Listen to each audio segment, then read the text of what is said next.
안녕하세요. 박용준입니다. 이번 시간에는요, 초간단 회원 로그인 및 로그아웃 그리고 로그인 정보 표시라는 내용을 미리 보기로 한번 진행을 한번 해보도록 하겠습니다.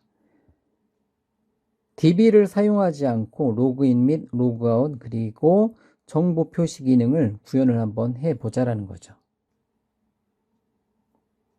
쿠키 인증, 클레임 기반 인증이라고 하는데요. 클레임 기반 인증에서는 크게 3개의 클래스가 사용이 됩니다. 클레임스 클래스가 하나 사용되고 클레임스 아이덴티티 클래스가 사용되고요. 그 다음에 최종적으로 클레임스 프린서펄이라는 이름의 클래스, 이렇게 3개의 클래스가 사용이 되는데요. 이 클래스 사용법은 어찌 보면 기본 공식 형태로 구성이 되는 것 같습니다. 어쨌든 이 3가지 클래스를 사용해서 회원 정보에 대한 어떠한 로그인 처리, 쿠키 기반 인증 처리를 해줄 수가 있습니다. 쿠키 기반 인증, 클레임 기반 인증을 구현하고자 한다. 그러면 예를 들어 우리 강의에서 사용되는 단넷노트라는 이름의 빈 프로젝트, empty 프로젝트를 하나 만들었다 가정하면 쿠키 인증 관련된 정보는 startup.cs 파일에서 우리가 기본 코드, 쿠키 인증 코드 관련된 거를 설정을 해줘야 합니다. 현재 화면에 있는 코드는 가장 기본적인 모양의 startup.cs 파일이고요. startup.cs 파일의 가장 기본적인 모양이 되어 있는데요. 라우팅 경로하고 엔드포인트 경로만 딱 나와 있는 상태고요. 그래서 실행시켰을 때 헬로 월드만 화면에 출력시켜주는 모양인데요. 이렇게 기본적인 최소한의 startup.cs 파일을 바탕으로 해당 프로젝트에 쿠키 인증을 적용을 해주고 싶다. 그러면 먼저 MVC가 사용 가능하도록 또는 레이저 페이지스가 사용 가능하도록 서비스를 추가해 주면 되는데요. 제가 데모를 만든 거는 MVC로 만들었기 때문에 services.add controllers with views라는 이름의 서비스를 configure 서비스에 추가하고요. 그리고 models, views, 컨트롤러의 MVC에 라우팅을 처리해 주기 위해서 /home /index 같은 컨트롤러와 액션 메서드가 사용이 가능하게 엔드포인트에 map default controller with route 이렇게 쌍으로 넣어주도록 하겠습니다. 즉 MVC를 사용할 수 있게 해주는 가장 기본적인 절차 첫 번째는 services.add controllers with views라는 이름의 확장 메서드 호출, 그 다음에 엔드포인트에 map default controller route 확장 메서드를 호출해주는 방법입니다. 그 다음에 쿠키 인증을 적용해주고 싶다. 그러면 services.add authentication method에 문자열로 cookies라고 넣어주고 add cookie라는 이름의 확장 메서드를 사용해주는 가장 기본적인 뭔데? 가장 기본적인 형태입니다. 쿠키 인증을 현재 프로젝트에서 사용해주고 싶다. empty 프로젝트와 같은 MVC 프로젝트에 적용해주고 싶다. 그러면 이 한 줄이 가장 최소한의 코드로 작성을 해줘야 된다는 거예요. 여기 cookies라는 문자열은 다른 값으로 대체를 해주어도 됩니다. 하지만 cookies라는 이름의 이 값이 기본 값입니다. 그래서 configure services method에 add authentication.add cookie 이렇게 한 줄을 작성해 놓는 게 이게 가장 기본적인 쿠키 인증을 적용하겠다.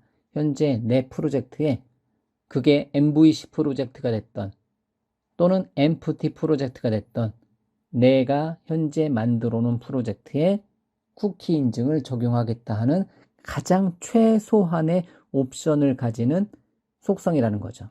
이렇게만 만들어 놓으면 인증 관련된 옵션들은 다 디폴트, 기본 값으로 설정이 됩니다.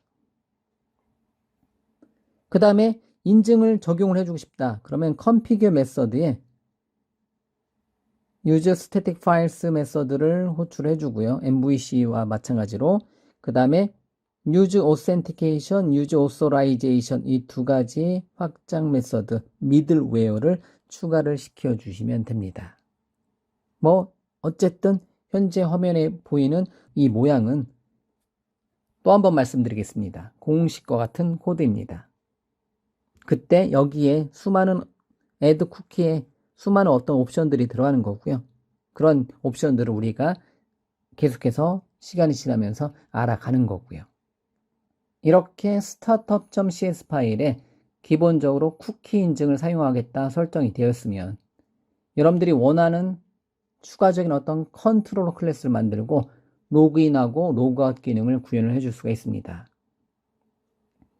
역시 마찬가지로 가장 최소한의 코드로 쿠키 기반 인증으로 로그인과 로그아웃을 해주는 샘플 코드가 현재 화면에 보이는데요. 컨트롤러스 클래스를 상속하는 오센티케이션 데모라는 이름의 컨트롤러 클래스에 로그인이라는 이름의 액션 메서드와 로그아웃이라는 이름의 액션 메서드를 한번 넣어놨습니다. 로그인은 크게 세 가지 클래스가 사용이 됩니다. 그 첫 번째 클레임 클래스가 하나 사용되고요. 두 번째 클레임스 아이덴티티 클래스가 사용되고요. 세 번째 클레임스 프린서펄 클래스가 사용이 됩니다. 이것도 역시 마찬가지로 공식이에요. 즉 클레임 개체, 클레임스 개체를 하나 만들고요. 그 클레임스 아이덴티티에다가 클레임 개체를 넣어놓고 여기 쿠키스는 startup.cs 파일에 만들어 놓은 문자열 값, 기본값인 쿠키스를 사용해서 클레임스 아이덴티티라는 이름의 개체를 하나 만들고요. 이렇게 만들어진 클레임스 아이덴티티를 다시 클레임스 프린서펄 클래스의 생성자에 넣어주고 클레임스 프린서펄 개체를 만들어 주시면 됩니다. 3개의 개체를 만들고요. 최종적으로 만들어진 클레임스 프린서펄 개체를 HTTP 컨텍스트 개체 사인인 에이싱크 메서드에 넣어주면 이 순간에 뭐가 생성된다? 인증 쿠키가 생성이 됩니다. 그러고 나서 다른 뷰 페이지를 만들지 않고 제가 화면에다가 그냥 로그인 되었습니다라는 이름의 메시지를 출력을 시켜보는 코드를 만들었습니다. 그러면 1단계, 2단계, 3단계 거쳐서 네 번째 코드에서 인증 쿠키가 만들어집니다. 이 코드를 실행할 때마다 인증 쿠키가 만들어져요. 그리고 웹브라우저에 그 인증 쿠키가 저장이 된다는 거죠. 만약에 로그아웃 하는 기능 같은 경우는 이미 우리는 쿠키스라는 이름으로 쿠키, 인증 쿠키 이름, 스키마 이름을 쿠키스라는 이름으로 했으면 HTTP 컨텍스트 클래스에 사인인 에이싱크로 로그인했으면 사인아웃 에이싱크로 로그아웃을 해줄 수가 있습니다. 그리고 나서 로그아웃 페이지를 요청하게 되면 화면에 문자열로 로그아웃 되었습니다 라고 이렇게 데모 예제 오센티케이션 데모란 이름으로 컨트롤러 만들고 로그인 액션 메서드, 로그아웃 액션 메서드를 만들었으면 웹브라우저 열고 오센티케이션 데모 슬래시 로그인 땅 치면 로그인 되었습니다라는 이름의 문자열이 출력이 되고요. 4개의 단계에 거쳐서 웹브라우저의 F12번 관리 도구에 애플리케이션 탭에 보면 쿠키라는 항목이 있어요. 쿠키스라는 항목이 있는데요. 여러분들 웹 애플리케이션의 이 로컬호스트 저 같은 경우는 44330이다. 그러면 해당 도메인의 애플리케이션 탭의 쿠키 섹션에 보면 .aspnet core.cookies라는 이름으로 쿠키가 발행이 돼서 쿠키가 만들어져서 웹브라우저에 저장이 되는 것을 알 수가 있습니다. 기본적으로 웹 애플리케이션 실행했을 때는 이 값이 없겠죠. 그런데 로그인을 거치게 되면 우리는 현재 로그인에서는 좀 전에 코드 다시 한번 볼게요. 이 코드에서는 어떤 아이디 패스워드를 원하지 않습니다. 지금은 우리가 어떤 추가적인 사용자에 대한 아이디 패스워드를 원하는 게 아니라 무조건 로그인 페이지를 요청하게 되면 무조건 로그인 쿠키를 받는 모양을 먼저 살펴보는 거라는 거죠. 그래서 로그인 페이지 요청하게 되면 쿠키가 생성되는 것을 눈으로 확인을 해주시면 돼요. 만약에 오센티케이션 데모 컨트롤러에 로그아웃 액션 메서드를 호출해줬다. 그러면 로그아웃 되었습니다라는 이름의 문자열이 출력되고 쿠키 섹션에 가서 보면 애플리케이션 탭의 쿠키 섹션에 가보면 어떠한 쿠키도 생성되어 있는 쿠키가 웹브라우저에 저장되어 있는 쿠키가 없다. 이렇게 보시면 됩니다.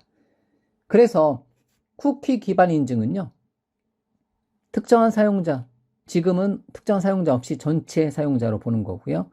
특정한 사용자로 로그인했을 때는 해당 사용자의 쿠키 값이 있는지 없는지, 인증 쿠키가 있는지 없는지를 확인해서 로그인이 되었다 또는 로그인이 되지 않았다를 판단을 하는 겁니다. 만약에 로그인 페이지에 더 많은 옵션을 줄 수 있어요. 로그인 옵션 할 때 클레임스 아이덴티티는 클레임스 개체에는 컬렉션 형태대로 여러분들이 클레임 개체를 리스트 오브 클레임 타입으로 여러 개의 클레임을 넣어줄 수 있어요. 클레임이란 단어는요. 어떠한 증거라고 보셔도 돼요. 어떠한 증거. 너는 뭐냐?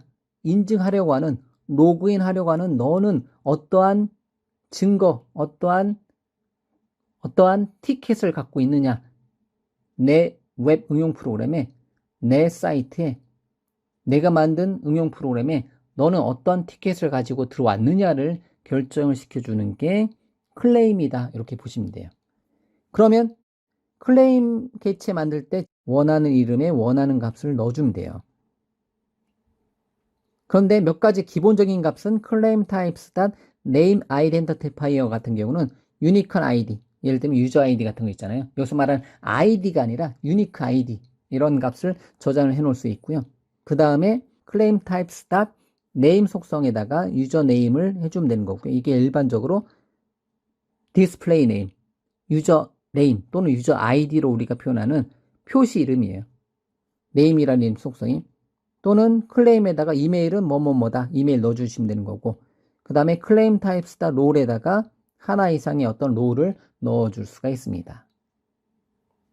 단순하게 클레임 개체만 만드는 게 아니라 클레임 개체에 여러 가지 값을 담아 놓으면 이 값이 인증 쿠키에 추가적으로 저장이 돼서 우리는 로그인하고 나서 이 값을 가져다가 사용을 해줄 수가 있습니다. 여기에는 더 많은 값들을 여러분들이 원하는 개수만큼 넣어주시면 된다는 거죠. 이렇게 클레임 스케치를 만들고 클레임 개체 만들 때 두 번째 옵션으로 쿠키스 문자열 대신에 쿠키 오센티케이션 디폴트라는 이름의 클래스에 오센티케이션 스킴이라는 이름의 뭐를 상수를 요청하게 되면 자동으로 요만큼이 쿠키스라는 이름의 문자열이에요. 기본값으로. 그거를 이렇게 상수화 시켜 놓을 수도 있습니다. 그런 다음에 다시 한번 로그인할 때 sign in async 할 때 claims principal 개체만 넣어주는 게 아니라 쿠키스 인증 스키마 이름과 claims principal 개체와 추가적인 인증 옵션을 넣어줄 수 있어요. 예를 들면 authentication properties 클래스에 is persistent라는 이름의 속성에 true를 넣어주게 되면 웹브라우저를 닫아도 인증 쿠키를 살려놓는 거고요. 그렇지 않은 경우는 false로 두게 되면 웹브라우저 닫으면 인증 쿠키가 날아가는 휘발성인 형태대로 인증 쿠키를 만들어줄 수가 있습니다. 자, 이렇게 로그인은 이렇게 확장을 해서 더 많은 정보를 인증 쿠키에 담아놓게 해줄 수도 있습니다. 그래서 우리는 로그인했을 때 실제로는 나중에 여기 데이터베이스 여기쯤에 실제 데이터베이스에서 아이디하고 패스워드가 맞는지를 읽어오고요. 맞는다면 그 아이디에 해당되는 어떠한 정보들을 클레임 개체에 담아주는 거고요. 그런 코드가 여기 상단에 앞단에 들어오겠다라는 거죠. 그 다음에 인증된 사용자, 로그인한 사용자에 대한 정보는 로그인 파셜이라는 이름의 액션 메서드에서 한번 제가 테스트를 해봤는데요. 리절트 값으로 문자열 값을 만들어 놓고 특정한 사용자가 로그인했는지 안 했는지를 판단해 주는 명령어가 뭐가 있냐면 users.identity.isAuthenticated 라는 이름의 속성 값을 통해서 이 값이 참이면 현재 접속자는 로그인을 했구나. 이 값이 거짓이면 현재 사용자는 로그인하지 않았구나. 이렇게 판단이 되는 아주 많이 쓰는 명령어입니다. user.identity.isAuthenticated 라는 이름의 속성, 필히 알아야 되는 명령어고요. 그 다음에 그러면 로그인이 됐으면 여기는 로그인했을 때 사용자 이름을 표현해 줄 수 있는데요. user.identity.name이라는 이름의 속성을 요청해 주게 되면 인증된 이름이 나와요. 뒤에 페이지에서 어디냐면 여기 부분 있잖아요. claims type.name에 어떤 이름을 요 자리에 넣어 놓잖아요. 그러면 그 값이 어디에? 여기서 출력이 된다라는 거죠. 뭐뭐뭐님 안녕하십니까 할 때 user.identity.name 속성을 통해서 그러한 기능을 처리를 해줄 수가 있습니다. 그 다음에 유저 개체 claims라는 이름의 속성은 컬렉션 형태로 반복하면서 클레임에 담겨져 있는 값을 키와 밸류로, 타입과 밸류로 가져다 쓸 수가 있습니다. users.claims 개체에 있는 값을 하나씩 끄집어내서 반복하면서 데이터 있는 만큼 클레임의 타입과 클레임의 밸류를 넣어줄 수가 있습니다. 그래서 우리가 앞서서 좀 전에 이렇게 클레임에다가 몇 개? 5개를 넣어놨다. 5개를 넣었으면 얘가 몇 번 반복한다? 이 for each문이 5번 반복하면서 타입과 클레임의 타입과 클레임의 밸류를 반환을 시켜준다라는 거죠. 당연한 얘기겠지만 특정한 클레임이 있는지 없는지를 우리가 람다식, 링크식을 통해서 읽어갈 수가 있습니다. 만약에 user.identity.isAuthenticated.가 false면 로그인하지 않았다는 거고요. true 값이면 로그인했다는 거고요. 로그인했는지 로그인 안 했는지를 이렇게 판단이 해줄 수가 있습니다. 이렇게 제가 리절트 문자에다가 타입과 밸류를 묶어서 BR 태그를 처리해서 컨텐트에다 한번 출력해 보는 거고요. 한글로 표현해 본 거고요. 그러면 이거에 대한 결과값은 특정한 유저네임이 나올 거고요. 제가 유저네임 자리에다가 유저네임을 넣어놨기 때문에 유저네임이라고 뜨는 거고요. 그 다음에 유저 아이디 자리, 유저네임 자리, 유저 이메일 자리, 유저스 이렇게 몇 개? 네임 아이덴티파이어, 네임, 이메일, 롤에다가 4개의 값을 넣는 거고요. 그 다음에 원하는 이름에 원하는 값을 한번 넣어봐서 총 5개의 클레임을 저장해 놓고 출력을 시켜줄 수가 있습니다. 자, 이렇게 해서 일단은 직접 우리가 코드로 사용한 게 아니라 이미 완성된 코드를 가지고 우리가 로그인, 로그아웃 기능을 한번 구현을 해봤습니다. 다시 보면 초간단 코드부터 다시 한번 볼게요. 가장 기본적인 거 로그인, 로그아웃. 그 다음에 로그인할 때 좀 더 많은 어떤 클레임 개체 넣어줄 수 있고요. 그 다음에 로그인했다면 user.identity.isAuthenticate로 클레임 개체를 가져다 쓸 수 있는 거고요. 이러한 단계를 거쳐서 회원 로그인, 로그아웃, 로그인 정보 표시를 해주는 기능을 최소한의 코드로 이번에 제시해주는 코드로 구현을 해줄 수가 있습니다. 이 다음에는 특정한 사용자별로 로그인 또는 로그아웃하게 확장해 나가시면 됩니다. 일단은 중요한 게 가장 기본적인 코드를 먼저 우리가 눈으로 익혀 두었습니다. 그러면 이 코드를 바탕으로 실제 로그인, 로그아웃 또는 회원 정보 표시를 하는 기능으로 확장해 나가도록 하겠습니다.